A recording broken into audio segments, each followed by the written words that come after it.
Hi, welcome to active stories. ప్రతిసారిలా కాకుండా ఈసారి కాస్త డిఫరెంట్గా ప్లాన్ చేశారు.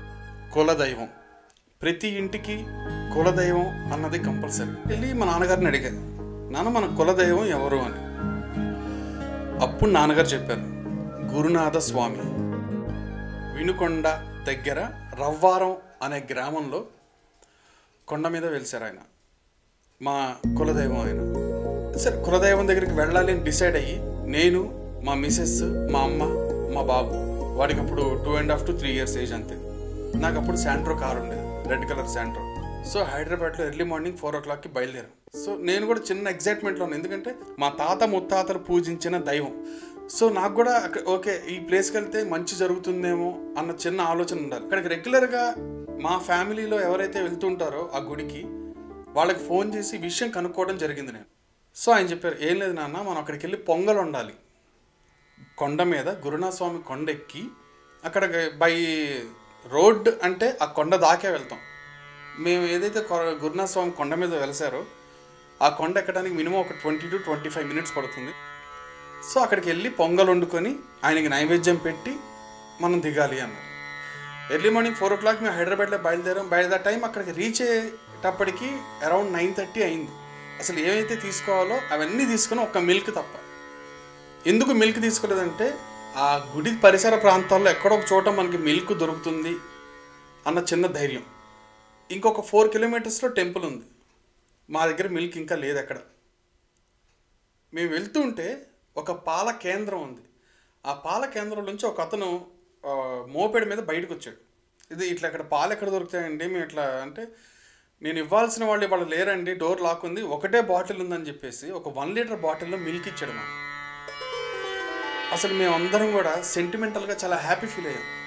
ఎందుకంటే దాని తర్వాత కొండకెళ్ళి మీ కొండపైకి ఇంకా పాలు అన్నది లేదు. అరే రాక ఇంకా 300 kilometers, హైదరాబాద్ 300+ kilometers వచ్చాము. ఇక్కడికి వచ్చి ఈ ప్రాసెస్ అనేది చేయకుండా వెనక్కి వెళ్ళగలమా, వెనక్కి వెళ్ళడం కరెక్టా, వెళ్తే ఎలా ఉంటుంది మా మైండ్ సెట్ అన్నీ ఆలోచించుకున్న టైంలో దేవుడే పంపించినట్టు అతను వచ్చాడు, ఆ పాలు ఇచ్చాడు. మేము కొండ ఎక్కాం. భయంకరమైన ఎండ, 9ంటికే ఎండ మొదలైపోయింది, చిట్టలాడుతుంది అక్కడ. కొండ ఎక్కేసాం, ఆ గురునాథ స్వామిని దర్శించుకున్నాం. పొంగల్ స్టార్ట్ చేయాలి. ఎలా అంటే అక్కడ ఉన్న ఇటుకరాలతో అవన్నీ పెట్టి కట్టె పొలాలు అన్నీ తీసుకుని వచ్చి మేమే అక్కడ వండి ఆయనకి నైవేద్యం చేసి వచ్చాం. పొంగల్ కుదిరిందా లేదా అని అడగద్దు, ఎందుకంటే వండింది నేను కాబట్టి డెఫినెట్గా కుదరదు. కానీ ఆ ప్రాసెస్ అయితే స్టార్ట్ చేశాం. అప్పటిదాకా అసలు గురునాథ స్వామి మా కులదైవం అన్న విషయం నాకు తెలియదు, నాన్నగారికి అందరికీ తెలుసు. నాకంత క్లారిటీ లేదు, కులదైవం అన్నది నాకంత క్లారిటీ లేదు. ఆ రోజు చేసుకుని వచ్చేసాం. వచ్చిన తర్వాత నేను మా మిస్సెస్ అనుకున్నాం, ఎవ్రీ ఇయర్ కంపల్సరీగా ఒకసారి మాత్రం ఆయన దగ్గరికి వెళ్ళాలి, అక్కడికి వెళ్ళి ఆయన దగ్గరికి వెళ్ళి అటెండెన్స్ వేయించుకోవాలి అని చెప్పి ఆ రోజే ఫిక్స్ అయిపోయి కొండ దిగేసాం. కొండ దిగిన తర్వాత మా ప్రోగ్రామ్ ఏంటంటే హైదరాబాద్ రావాలి. కానీ మా అమ్మ ఏం చేసింది, వినుకొండ నుంచి చీరాల దగ్గర, చీరాల మా మామయ్య ఫ్యామిలీ ఉంది. సో రే ఇవాళ అక్కడికి వెళ్ళిపోదాం, నైట్ అక్కడ స్టే చేద్దాం, రేపు ఎర్లీ మార్నింగ్ బయలుదేరి చీరాల నుంచి హైదరాబాద్ వెళ్ళిపోదాం. సరేనమ్మా, మేము అక్కడికి వెళ్ళిపోయాం. చీరాలు వెళ్ళాం. చీరాలలో సముద్రంకి వెళ్ళిపోయి మంచిగా ఆడుకున్నాం అందరం. ఇంటికి వచ్చి ఇంట్లో కూర్చొని ఇంకా పడుకుందాం అన్న టైంలో మా అమ్మకి ఏమైందో తెలియదు, దీపు హైదరాబాద్ బయలుదేరిపోదామా అని. ఎందుకు తను వరి అంటే, నాన్నగారు ఒక్కళ్ళే ఉన్నారు ఇంట్లో. మార్నింగ్ 4కి వెళ్ళారు, నైట్కి వచ్చేస్తారని చెప్పి అనుకున్నారు. నాన్నగారు కూడా పర్లేదురా రేపు మార్నింగ్ బయలుదేరండి అని చెప్పారు. కానీ మా అమ్మ లేదు మనం వెళ్ళిపోదాం ఫస్ట్, ప్లీజ్ తప్పుగా అనుకోవద్దాం. సరే అమ్మ పదమ్మ బయలుదేరిపోదాం అని చెప్పేసి నేను, అమ్మ, జనని, కౌశిక్ నలుగురం మళ్ళీ బయలుదేరాం. డ్రైవింగ్ చీరాల నుంచి నేను వచ్చేది నాగార్జున సాగర్ రూట్లో నుంచి వచ్చేవాడినప్పుడు. ఆ రోడ్డు కూడా అప్పట్లో అంత మంచి 4 road కాదు, ఇప్పటికీ సింగిల్ రోడ్డే. ట్రాఫిక్ ఎక్కువ ఉండేది కాదు. ఎవరైతే కార్లో ఉన్నారో అమ్మ, జనని, కౌశిక్ ముగ్గురు వాళ్ళ గోరకలు నా చెవులో గుచ్చుకునేలా గోరకలు పెట్టి మరీ నిద్రపోతున్నాను. నేనేదో సౌండ్ పెంచుకుంటున్నాను, బయటికి రావడానికి నా చెంపల నుండి కొట్టుకుంటున్నాను. ఎర్లీ మార్నింగ్ 4కి లేచి కొండెక్కి దిగి మళ్ళీ చీరాల సముద్రంలో ఆడి అలిసిపోయింది శరీరం. ఒక సెకండ్ ఊరికే మెడిటేషన్ పేరుతో కళ్ళు మూసుకున్న డీప్ స్లీప్లోకి వెళ్ళిపోయే పరిస్థితి నాది. Highway Macherla Nagarjuna Sagar road is very danger అని చెప్తారు అప్పట్లో. అక్కడ కరెక్ట్ కాదు, రోడ్ల మధ్యలో రాళ్ళు పెట్టి బండ్లు ఆపుతారని చెప్పి. ఇది నేను చెప్తున్నది మీకు 2009, 2010 ఆ టైంలో. నాది శాంట్రో. నాగార్జున సాగర్ దగ్గరకు వచ్చేసాం. మాచర్ల అన్ని దాటి నాగార్జున సాగర్ ఇంకా 9 కిలోమీటర్స్ ఉంది. నేను అది చూశాను. నాగార్జున సాగర్ నుంచి హైదరాబాద్ ఎన్ని కిలోమీటర్స్ ఉందన్నది నాకు తెలుసు. నడుపుతున్నాను, బాగా మధ్యలో కళ్ళు డ్రాప్స్ పడుతున్నాయి. నేను ఇలా కొట్టుకుంటున్నాను, నెయిల్స్ బైట్ చేస్తున్నాను నిద్ర రాకూడదని. తర్వాత ఏం జరిగిందో తెలియదు. కంప్లీట్ బ్లాంక్ అయిపోయాను. ఒక సెకండ్ నా చెవు దగ్గర చాలా భయంకరమైన హారన్ వినపడింది. ఒక్కసారి కళ్ళు ఓపెన్ చేసి చూసేసరికి నాకు బస్సుకి మధ్యలో 15 feet మాత్రమే గ్యాప్ ఉంది. ఒక్కసారిగా బండి లెఫ్ట్ సైడ్ తిప్పి బండి ఆపేశారు రోడ్డు మీద, హైవే మీద. ఎర్లీ మార్నింగ్ 2:33 అవుతుంది. రోడ్ దిగేసి అలా కూర్చొని ఉన్నా. నాకేం అర్థం కావట్లేదు. ఏంటి 9 కిలోమీటర్లు నాకు తెలియదు. ఎత్తుపోతల వాటర్ ఫాల్స్ అని ఉంటుంది. ఎత్తుపోతల వాటర్ ఫాల్స్ నుంచి నాగార్జున సాగర్ దాటే వరకు ఏం జరిగింది అన్నది నాకు తెలియదు. మీరు ఒక్కసారి గూగుల్లో చూడండి, నాగార్జున సాగర్ ఎత్తిపోతల మధ్యలో రూట్ ఎలా ఉంటుంది అన్నది. అదొక ఘాట్, చిన్న ఘాట్, అంటే నెంబర్ ఆఫ్ టర్నింగ్స్ ఉంటాయి. ఆ రోడ్ అంతా ఎలా వచ్చాను ఏంటి అన్నది నాకు అస్సలు తెలియదు. బండి లెఫ్ట్ సైడ్లో ఆపేసి సైలెంట్గా ఒక 10 నిమిషాలు రోడ్డు మీద నుంచున్నా.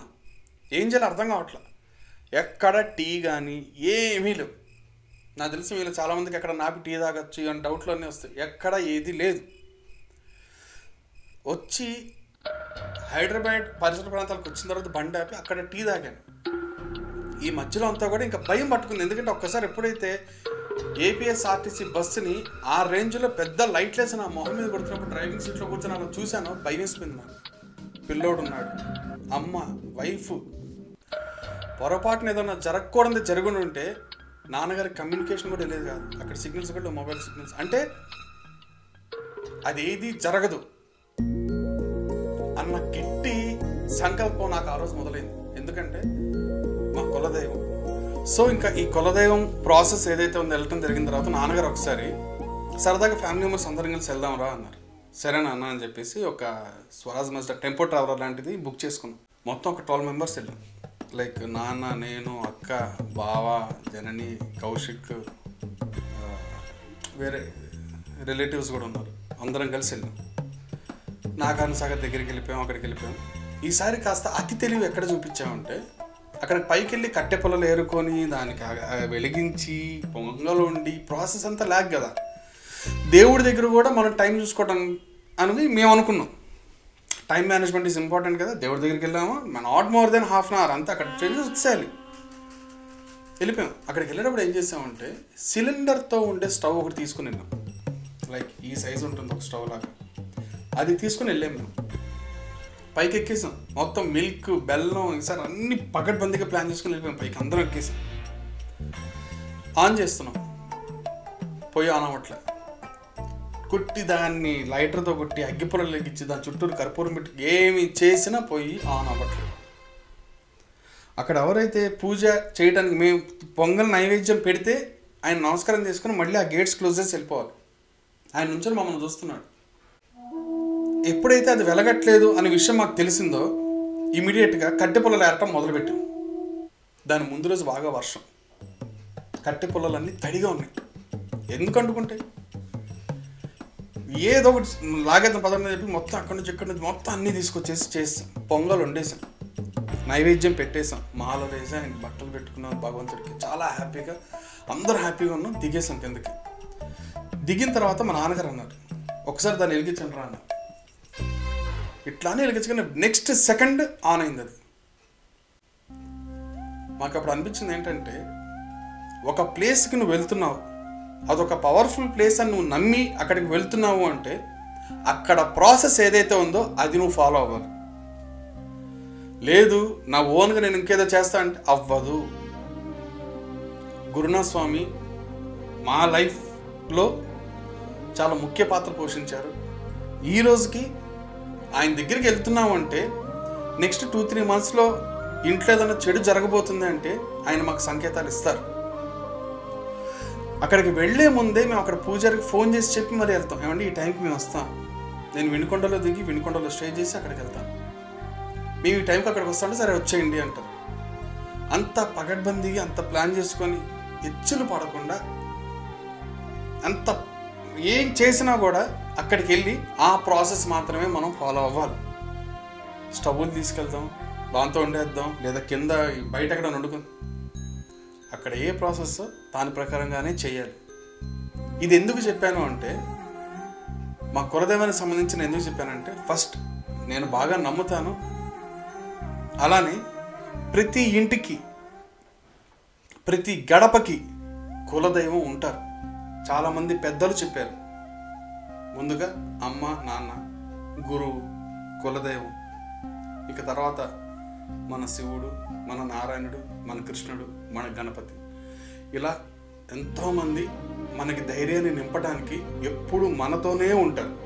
నేను హిందువుగా పుట్టాను అని చెప్పుకోవడానికి చాలా గర్వపడతాను. ముందంతా కూడా నాకు దేవుడి మీద నమ్మకం లేదు. తిరుపతి తీసుకెళ్ళిన మా నాన్న మళ్ళీ కాళహస్తి ఎందుకు తీసుకెళ్తున్నారు నన్ను అని అర్థమయ్యేది కాదు. అంటే తిరుమలలో ఉంది వెంకటేశ్వర స్వామి, కాళహస్తిలో కూడా వెంకటేశ్వర స్వామి అని అనుకునేవాడిని. అంటే అంత వెర్రిబాగులుగా ఆలోచించేవాడిని నేను, నాకు తెలియదు. కానీ ఈ రోజున నాకు అన్నీ శివుడే. నా లైఫ్లో జరిగే ప్రతి దానికి శివుడి అంగీకారం ఉంది అని చాలా గట్టిగా నమ్ముతాను.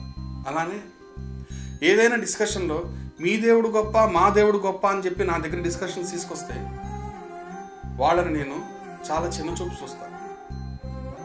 ఫస్ట్ ఆఫ్ ఆల్ దేవుడి విషయంలో కంపేర్ చేసే వాళ్ళని నేను జనాభా లెక్కల్లో కూడా వెయ్యను. బొట్టు పెట్టుకునే ప్రతి హిందువుకి నేను ఇచ్చే సజెషన్ ఏంటంటే, దేవుడి విషయంలో ఎవరైనా సరే ఎప్పుడైనా సరే వాదనకి దిగితే వాళ్ళని రైట్ క్లిక్ చేసి డిలీట్ చేసి పారేయండి.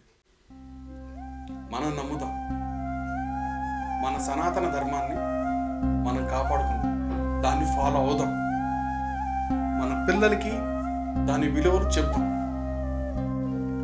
ఈ విషయాన్ని ఇప్పుడు ఎందుకు చెప్తున్నాను అంటే, ప్రతి ఇంటికి కులదైవం అన్నది కంపల్సరీగా ఉంటుంది. మీ కులదైవం ఎవరు అన్నది తెలుసుకోండి. ఒక్కసారి అక్కడికి వెళ్ళి దర్శనం చేసుకోండి. తర్వాత లైఫ్లో చాలా మంచి చేంజెస్ వస్తాయి. We believe in God because we are Hindus. Jai Shri Ram.